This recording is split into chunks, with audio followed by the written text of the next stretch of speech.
Richard Petty grew up in Level Cross, a wide spot on the road to Randleman, North Carolina. His Carolina small-town heritage shaped every facet of his character and shaped them permanently. His friends then are his friends now. You and I may lift him onto a pedestal, seat him on a throne, but the guy is really the king of the common man. From the family race shop, Richard's boyhood environment, here's ESPN stock car analyst Ned Jarrett. This is where it all began, Petty Enterprises. Today, it's a high-tech racing facility. But some 40 years ago, a lot of blood, sweat, and tears were shed between those walls as men worked 24 hours a day to build race cars for Lee Petty.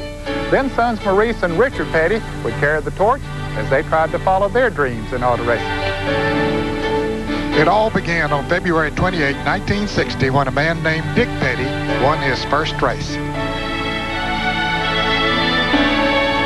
When I first started running, a lot of the press did call me Dick. It's just an automatic nickname for Richard. And I don't know, they did that for a little while after I started running, and then I think I won a race or two, and it was Dick Petty won the race. And I think Mother found 3 or 4 reporters together one day, and she just went up to them and said, if I'd want him called Dick, I would have named him Dick. His name is Richard, and I want to see his name put down as Richard. So after that, it's always been Richard. With guidance from his dad, Lee, Richard's career began to evolve. Lee took the first Daytona 500 in 1959. 5 years later, in 1964, Richard won his first Daytona 500. He also went on to take his first Grand National title that year while following in his father's footsteps and bringing the Petty name to a new level in auto racing. As Richard's career evolved, he never lost sight of his roots in Randleman or the people who were always there to support him. A newly dedicated statue watches over the streets of Randleman, North Carolina, as the citizens of that town show their thanks to their favorite son, the former Randleman High athlete who woke up their quiet town.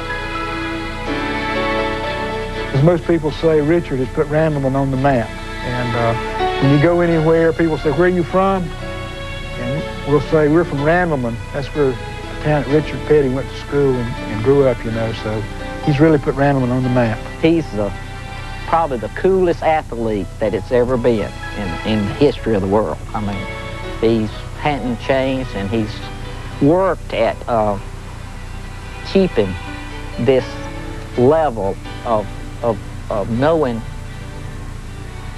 you know, where he came from. Not only has he given a lot of money to things in the area, but he's also had events that caused him to be able to raise money for themselves, too.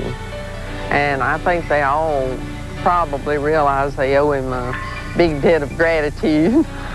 Some things never change in Richard's day, like lunch at Frank and Larry's. He doesn't order. When he walks in, we just take 2 hot dogs and a pint of milk to him. That's what he gets every time. He likes everything on it. I'm glad I've had the chance to be around him, talk to him. I've enjoyed it. One of the King's best friends' most prized memories came on the playing fields where they grew up at Randleman High. Richard always knew how to make a sad situation better. Fought this battle with cancer, and they amputated my leg. I go on my crutches to this game, and, you know, everybody is so pitiful, you know, poor Ronnie and all this stuff, and, you know, I couldn't stand that. And anyway, I was sitting up there in the stands, and here comes Richard. Comes up. It's the first time he'd seen me since I got out of hospital. He said, well, Ronnie, he says, cut it off kind of short, didn't he? He's done good. You can't tell Richard nothing. He's already figured it out, and he knows how to retire. He knows how to race. He knows how to be a family man. And you can't tell him nothing. I mean, you know, he don't need to be told that. I mean, you know, he's Richard.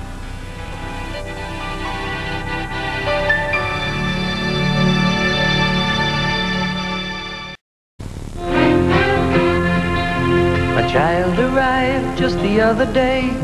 He came to the world in the usual way, but there were planes to catch and bills to pay. He learned to walk while I was away, and he was talking for I knew it, and as he grew, he'd say, I'm gonna be like you, Dad. You know I'm gonna be like you. This is the house my parents lived in when they were first married. I lived there for a little while. When they first got married, they worked really hard to make things better for them, better for us as we grew up. But like I've said before, you know, it was a normal childhood. It was just like anybody else's. Until I was 9 or 10 years old, I thought everybody's parents had a race car. You know, we spent a lot of time at racetracks, a lot of time following Richard Petty around the racetrack. But I think the most special time we spent together was around the dinner table.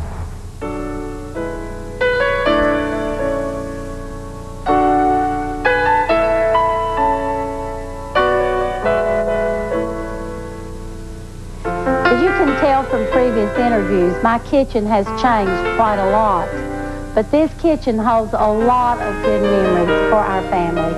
When we first moved into the home, we had a small table in the corner, and this was where at our meals we shared the events of the day. The children were always telling us about their day at school. Richard was telling us about his day in the shop, and on Mondays we always shared the events of the day before the previous race. Well, as far as I was concerned, it was normal.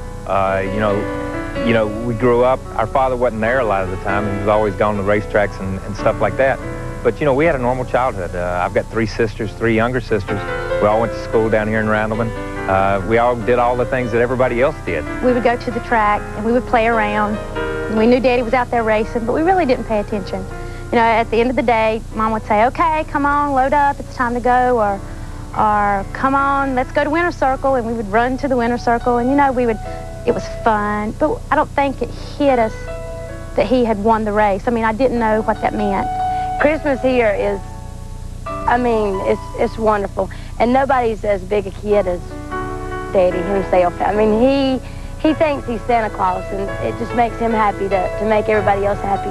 I guess as far as childhoods, I had the happiest that anybody could ever dream of having. It was just like Disneyland at our house. I mean, it was just a fun place, a fun time, and always happy, always going, always doing, just, you know, I just, my whole memory of my childhood is just a dream. They see him in a different light. They see a side of Richard Petty that the public doesn't see. And they are very defensive. I mean, if they read any bad press, if they hear anything said bad, oh, they want to respond immediately. That is not how our dad is, they say. They just perceive me as plain old Richard Petty, plain old Daddy, and let it go at that. I don't think that they see me as special as what the fans see me. They might see me special, but in a different light.